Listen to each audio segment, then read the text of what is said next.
sont les indicateurs que tu ne coules plus, que tu as cessé de voir les autres. Maintenant, tu te concentres à te regarder toi-même. Dans les plaintes, celui qui se plaint, est-ce que il est en train de voir les besoins des autres? Celui qui se murmure, est-ce que c'est parce qu'il est en train de voir les besoins des autres? Celui qui a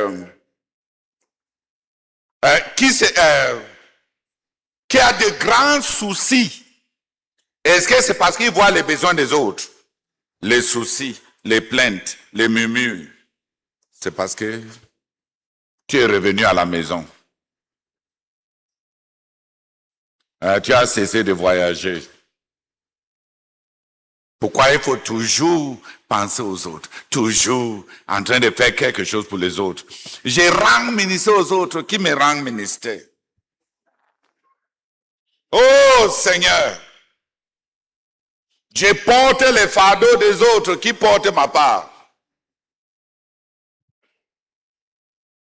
Même le fait de poser de ces questions, c'est avoir rétrogradé. Combien j'aurais voulu que tu poses ces questions à Jésus. Chez lui à qui tu pars toujours pour recevoir ministère. Est-ce que tu connais ses besoins? Tu as apporté quoi à sa mission? Tu as contribué quoi à sa gloire?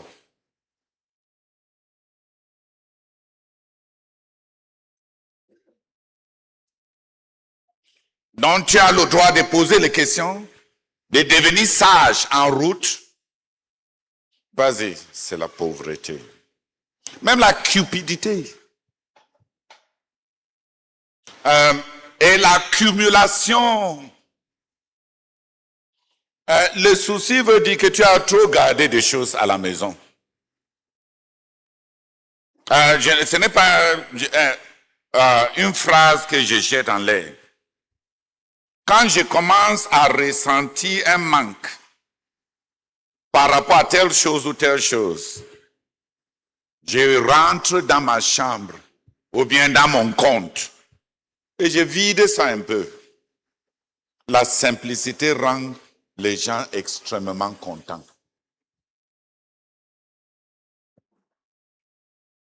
L'accumulation est une loi de mécontentement. Quand on a commencé l'œuvre au Nigeria, on était encore jeunes, avec les frères qui étaient jeunes. Plusieurs n'avaient pas de femmes. Plusieurs venaient de commencer le travail.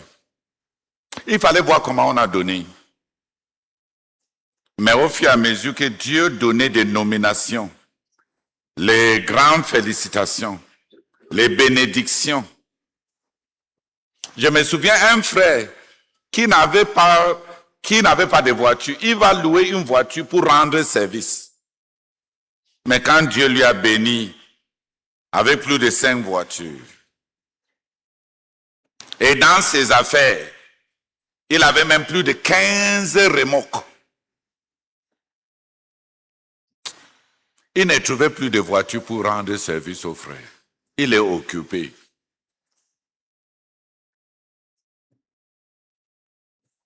Il avait de quoi donner quand il n'avait rien.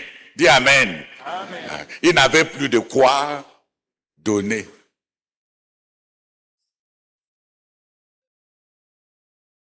Les bénédictions ont fermé la porte au ministère, à rendre ministère. La simplicité remplit le cœur avec contentement. Dis Amen. Amen. Oui. Toi-même, fais comme moi. Quand tu commences à trop réfléchir sur ta vie, tu as déjà trop.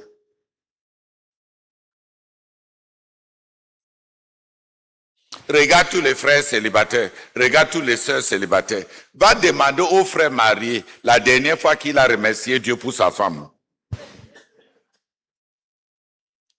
Peut-être c'est le jour de la bénédiction de leur mariage quand ils venaient de se marier. Est-ce qu'il remercie encore le Seigneur pour sa femme? Va le demander.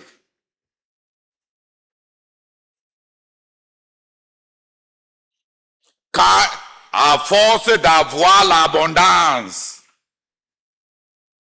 on devient plus vide.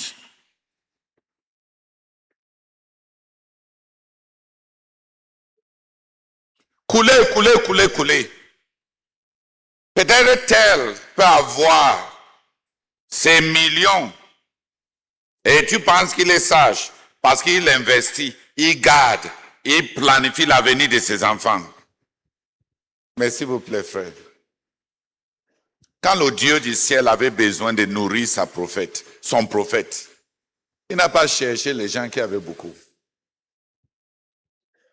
Il a pris le dernier repas d'une veuve. Le dernier repas des autres peut rendre ministère, alors que l'accumulation des uns ne sert à rien.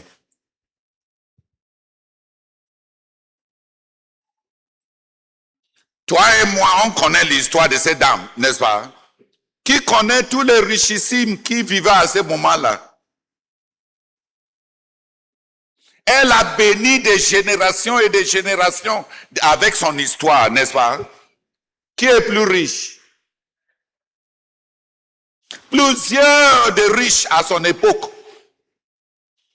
Même le Seigneur Jésus avait dit qu'à l'époque, à l'époque d'Élie, il y avait beaucoup de gens qui avaient beaucoup de choses. Dieu n'a pas envoyé son prophète chez l'un d'eux. Il a envoyé plutôt à ses veuves de Sarepta. On peut avoir un repas et on est tellement riche que Dieu mange. Et on peut avoir des milliards et on est tellement pauvre que Dieu n'ose pas prendre un franc.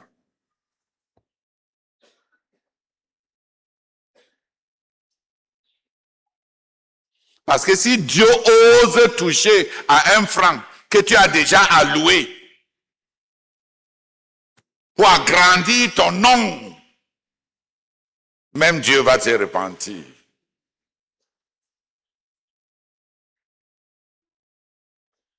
Voir combien on peut être content, plein de joie. La simplicité remplit le cœur de joie.